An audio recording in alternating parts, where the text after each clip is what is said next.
សួស្តីអ្នកនរគ្នាជួបខ្ញុំជាថ្មីឥឡូវនេះខ្ញុំបានឡើងដាក់ទី5ហើយថ្ងៃនេះខ្ញុំមកអានភាសាខ្មែរមេរៀនទី2ទំព័រទី18រឿងចាបស្រុកនិងចាបព្រៃកាលពីព្រៃនាយមានចាបស្រុកនិងចាបព្រៃដើររកស៊ីដោយពួកជារៀងរាល់ថ្ងៃខាងចាបស្រុកមានមេប្រដៅថាបើរកស៊ីកុំជជែកឆ្លោះគ្នាឲ្យលឺមាត់ឲ្យប្រយ័ត្នខ្លួនបើព្រានវាលុបត្រូវឲ្យបបួលគ្នាខំហើទូលុប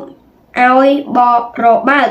ដើម្បីឲ្យរួចជីវិតពួកចាបស្រុកធ្វើតាមដំបូន្មាន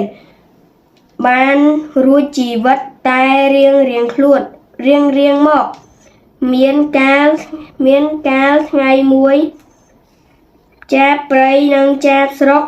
ហើរចេញទៅរកស៊ីក៏ជួបប្រទះវងគ្នានៅលើដើមត្រែកមួយគុំពួកចាបព្រៃទុំនៅខាងក្រោមពួកចាបស្រុកទុំនៅខាងលើក៏បាក់មែកត្រែកពីលើមកត្រូវក្បាលចាបព្រៃនិយាយប្រកាន់ថាពួកចាបស្រុកកាច់មែកត្រែកទម្លាក់មកឲ្យត្រូវក្បាលពួកខ្លួនចាបស្រុកបានប្រាប់ថាពួកខ្លួនមិនបានកាច់មែកត្រែងឲ្យបាក់ទេគឺមែកត្រែងវាបាក់ធ្លាក់ខ្លួនឯងទេពួកចាបព្រៃមិនពិចារណាក៏បបួលគ្នាបង្កើតចំនួននឹងពួកចាបស្រុករហូតលឺមាត់កឹកកងរំពងឡើង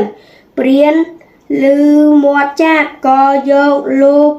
ទៅវាយត្រូវនឹងទាំងអស់គ្នាចាបទាំងពីរពួកនៅតែចំនួនប្រកែកគ្នាទាល់តែព្រានចាប់បានពីឃាតកាយអស់ទៅជម្រាបលា